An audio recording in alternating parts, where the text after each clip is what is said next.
Hola, hola, ¿qué tal? Bienvenidas y bienvenidos al aire, una nueva edición de Impacto Económico. Les saluda Luis de Jesús. De inmediato revisamos titulares. Nicaragua prioriza la ampliación de su red del servicio eléctrico para alcanzar todo el país. El país centroamericano lidera los números de mayor crecimiento en generación y cobertura eléctrica de la región. La Organización Internacional del Trabajo advierte que la calidad de los empleos disminuye a escala global. En Europa, España lidera las cifras. El análisis en nuestra arista económica. Y Arabia Saudita e India estrechan lazos económicos bilaterales y anuncian nuevos proyectos de inversión conjunta en Economía 360. Los detalles, las imágenes corresponden al presidente de Rusia, Vladimir Putin, que también hablaremos sobre eso.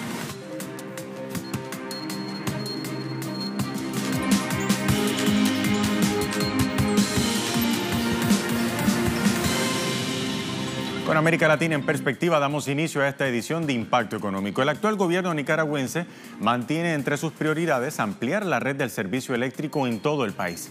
Datos de la Empresa Nacional de Transmisión Eléctrica indican que el gobierno ha aportado en la última década 2.800 millones de dólares en inversiones para ese sector. La cifra coloca al país como el de mayor crecimiento en generación y cobertura eléctrica de toda la región. Antes de asumir el cargo en 2006, el presidente Daniel Ortega, la cobertura nacional del servicio eléctrico era de un 54%, pero en la actualidad alcanza ya el 95,6% de toda la nación. En 2006 se generaban 754 megavatios, hoy la producción nacional llega a 3.534 megavatios de electricidad. La matriz de generación proviene en un 60% de fuentes renovables y el resto de energías térmicas. El gobierno sandinista tiene previsto para el cuatrienio 2019-2023 otras inversiones por 863 millones de dólares, de los que 120 millones de dólares servirán para dar servicios a 528 comunidades del país.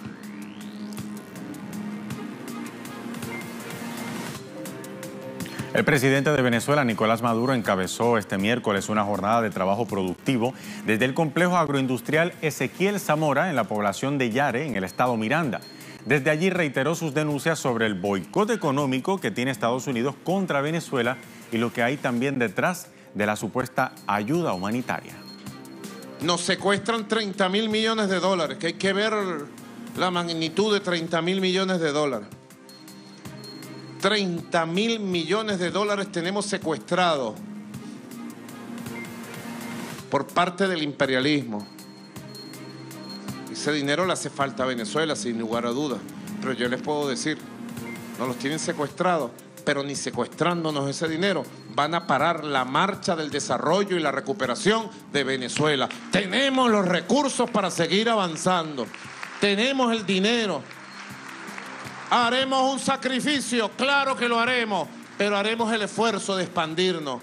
¿Será más difícil? Claro que será más difícil, pero lo lograremos. Lo lograremos.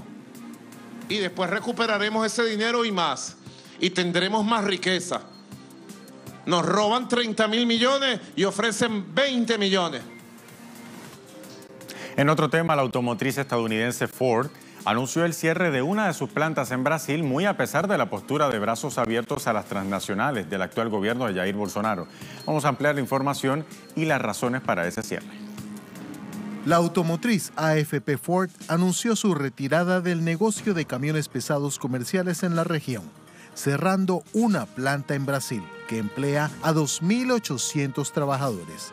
A través de un comunicado, la empresa afirmó que la decisión forma parte de un rediseño integral de su negocio global y agregó que las asociaciones no le resultan viables. También Ford alega cambios para reducir costos de nómina y aumentar su oferta de vehículos populares. La fábrica operaba desde 1967 al sur de Sao Paulo y fabricaba camiones para carga pesada, camionetas y vehículos pequeños. El cierre de la fábrica de São Bernardo do Campo generará un cargo único de 460 millones de dólares destinados a rescindir contratos con trabajadores, concesionarios y proveedores. La empresa también adelantó la reestructuración de operaciones europeas, que incluyen miles de posibles recortes de puestos de trabajo. La decisión de Ford representa un golpe para la actual agenda del gobierno de Brasil, que tiene una visión pro empresa y de supuesto apoyo a la inversión industrial. En otro tema, el gobierno de Perú lanzó una nueva campaña para eliminar la extracción ilegal de oro en ese país. El presidente Martín Vizcarra suspendió las libertades civiles y asignó a 1.500 policías y 300 militares la restauración de la ley en el sector Madre de Dios, una región de la Amazonía peruana reconocida por su biodiversidad. El gobierno central asegura que si tiene éxito la operación, sería la primera vez que Perú detiene la minería ilegal. Ya en otras ocasiones, el gobierno ha intentado destruir minas ilegales en la región, pero no ha logrado detener su expansión. El gobernador regional de Madre de Dios, Luis Hidalgo Okimura, asegura que el sector pierde anualmente 80 millones de dólares debido a que el oro sale como contrabando por las zonas fronterizas del país.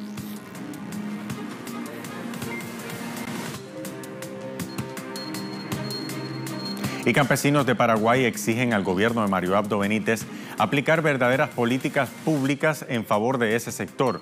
Un grupo de productores protagonizó una manifestación en la capital de Asunción para pedir al gobierno un programa que garantice la producción de alimentos. Los agricultores también demandaron mayor inversión para el sector y acompañamiento técnico. La Federación Nacional Campesina denunció que el gobierno no ha demostrado ninguna política pública en relación a los compromisos de la campaña electoral.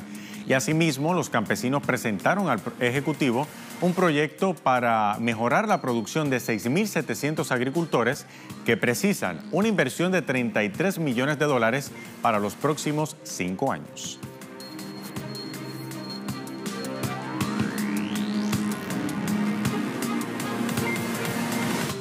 Bien, momento de hacer una primera pausa aquí en Impacto Económico. Al regreso revisamos nuestra arista económica y hablamos de la Organización Internacional del Trabajo, que ya alerta de la calidad de empleos que disminuye a escala global. Esto y más a la vuelta, quédese con nosotros.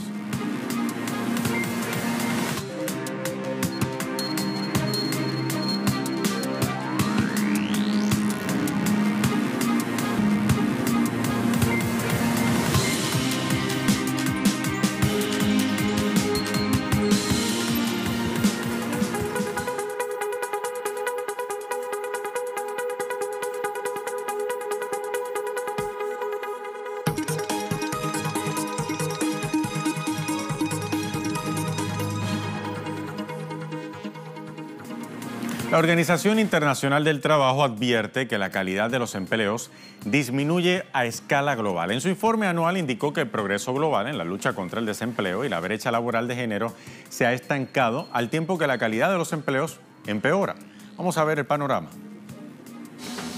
El desempleo global se redujo en 2 millones a 172 millones en 2018 y finalmente volvió a la tasa de desempleo global del 5% que se registró por primera vez antes de la crisis financiera mundial hace una década.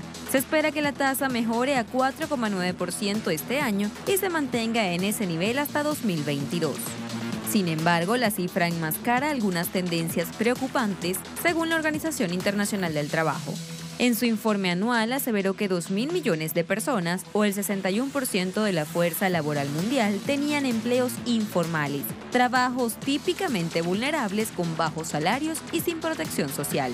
En la mayoría de los países, más de la mitad de la fuerza laboral agrícola corresponde a esos trabajos, añadió el informe. Las cifras de empleo informal mostraron que incluía a más hombres en países de ingresos más altos y a más mujeres en países más pobres.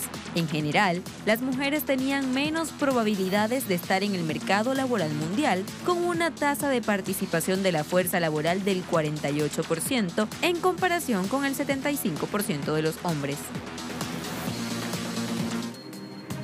Y los datos muestran que España, una vez más, lidera la lista de países donde reina la temporalidad laboral. Pese a que los recientes datos de empleo sitúan el paro por debajo de los 4 millones de personas por primera vez desde el 2008, la precariedad asociada a la temporalidad se ha asentado en el mercado laboral, casi como si fuera la única fórmula de contratación.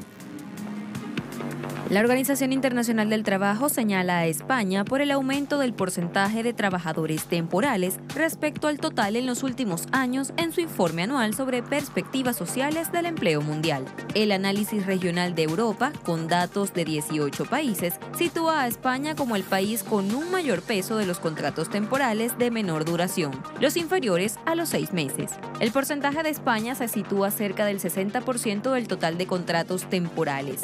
En Austria, Dinamarca y Reino Unido, el porcentaje se sitúa por debajo del 30%. En el otro lado de la balanza se encuentra Alemania, el país con menor porcentaje de contratos cortos dentro de los temporales, con un 15%, la tasa más reducida. Adicionalmente, en España, el 85% de las personas con empleos temporales están en esta situación por no encontrar un trabajo indefinido. La diferencia entre hombres y mujeres queda patente a la hora de tener un contrato a tiempo parcial. El 34,40% de las mujeres tienen contratos de pocas horas para dedicar tiempo a las responsabilidades del hogar, mientras que la tasa para los hombres es del 16,50%. Desde el discurso del Partido Popular se achaca toda la responsabilidad a la crisis como la única culpable del deterioro del mercado de trabajo en términos de calidad en el empleo. Pero incluso antes de la crisis, cuando la tasa de paro se situaba en torno al 8%, la situación no era nada envidiable. Más allá de los números, todo indica que no solo se trata de un problema de naturaleza coyuntural, sino estructural, cuya incidencia en el modelo productivo español se ha profundizado a través de la desregulación y flexibilización del mercado de trabajo, que a su vez ha menguado los derechos de los trabajadores. Una de las razones estructurales de la degradación del mercado laboral español tiene que ver con un alto grado de dualidad. La legislación de ese país ha permitido que coexistan al mismo tiempo dos tipos de trabajadores: los fijos, con empleo estable, protección e indemnizaciones, y los transitorios, trabajadores temporales con escasa o nula protección ante un despido, que dicho sea de paso son fundamentalmente jóvenes y empleados con sueldos ínfimos. Ahora bien, la propia OCDE señala que la pobreza es una fuente de inquietud, en sus propias palabras, pues como consecuencia del alto desempleo y la elevada incidencia de contratos temporales, el nivel de seguridad laboral de los trabajadores españoles es el segundo más bajo de toda la OCDE, con un 17,5% frente al 4,9% de media de la organización, solo por delante de Grecia con un 22,7%. La precariedad desborda el ámbito laboral y se proyecta en desigualdad social creciente. La OIT incluso alerta que los trabajadores empleados con contratos temporales y o con jornadas reducidas se enfrentan al riesgo de estar por debajo del umbral de la pobreza, con unos ingresos inferiores al 60% del ingreso medio. España figura a la cola de la disparidad social en la Unión Europea. A los trabajadores temporales, hablar de la recuperación del empleo les parece todavía una broma pesada. Están cansados no solo de cobrar menos, sino también de tener más difícil el percibir una prestación cuando pierden su empleo. Se les reduce la probabilidad de recibir formación en un 18%. Tienen mayores dificultades para cumplir los requisitos de elegibilidad necesarios para acceder a los programas de protección social, pues se les pide un tiempo mínimo de empleo para ser beneficiario de un subsidio de desempleo, y tienen un nivel menor de protección al término del contrato.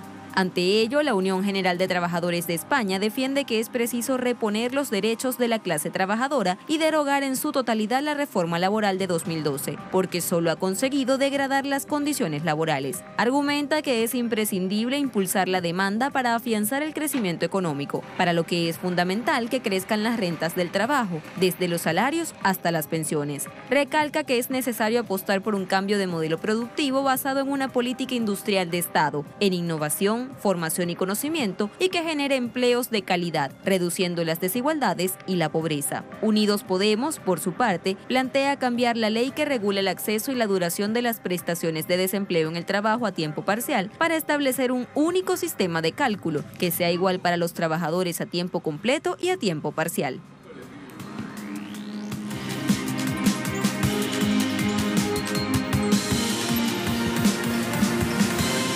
Momento de Economía 360, el presidente de Rusia, Vladimir Putin, ofreció este miércoles su mensaje anual a la Asamblea Federal.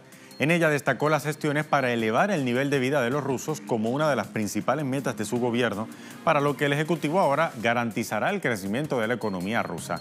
Putin señaló que para 2020 la inversión deberá aumentar entre un 6 y un 7%, y para ello prometió más libertad a las empresas. Añadió que por primera vez en la historia las reservas del país cubren la deuda externa. Por otra parte, prometió seguir trabajando en la reducción de la pobreza, que desde su llegada al poder en 2000 disminuyó de 40 millones a 19 millones. El mandatario ruso también se comprometió a otorgar beneficios fiscales, menores tasas hipotecarias y subsidios de vivienda para familias con varios hijos. Dentro de este año, los rusos deberían sentir cambios reales para mejor. Según sus opiniones y evaluaciones, vamos a sacar los primeros resultados en proyectos nacionales. El príncipe heredero de Arabia Saudita, Mohammed bin Salman, se reunió este miércoles con el primer ministro de la India, Narendra Modi, para fortalecer las relaciones bilaterales en el marco de su gira por Asia. El príncipe saudita dijo que Riad está dispuesto a invertir más de 100.000 millones de dólares en los diversos sectores de la economía de la India en los próximos 2 años. Ambas partes firmaron varios acuerdos de inversión en los campos de energía, tecnología de la información, turismo y construcción. Modi, por su parte, acotó que se comprometieron a fortalecer la cooperación en la lucha contra el terrorismo, en la seguridad naval y cibernética. Además, se espera que el estatal saudita Aramco participe en la construcción de una refinería en territorio indio, proyecto que tiene un costo de 44.000 millones de dólares. Entendemos que las oportunidades que tiene la India en varios campos son más de 100.000 millones en los próximos 2 años y queremos que ambos hagamos inversiones que sean beneficiosas y alcancen rendimientos para ambos países.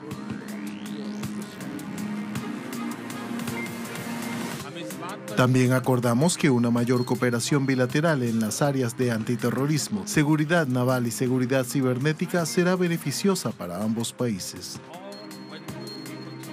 Bien, momento de revisar lo que dicen los indicadores del precio del crudo al cierre de la jornada de este miércoles.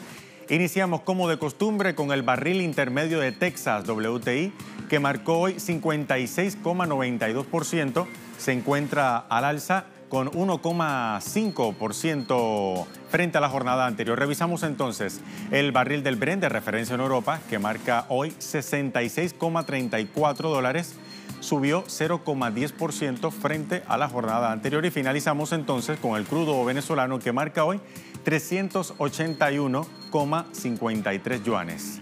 Así llegamos al final de esta edición de Impacto Económico, como siempre con la invitación de que nos sigan en redes sociales, en Twitter, @TelesurTV, @TelesurImpactoE. Hasta la próxima.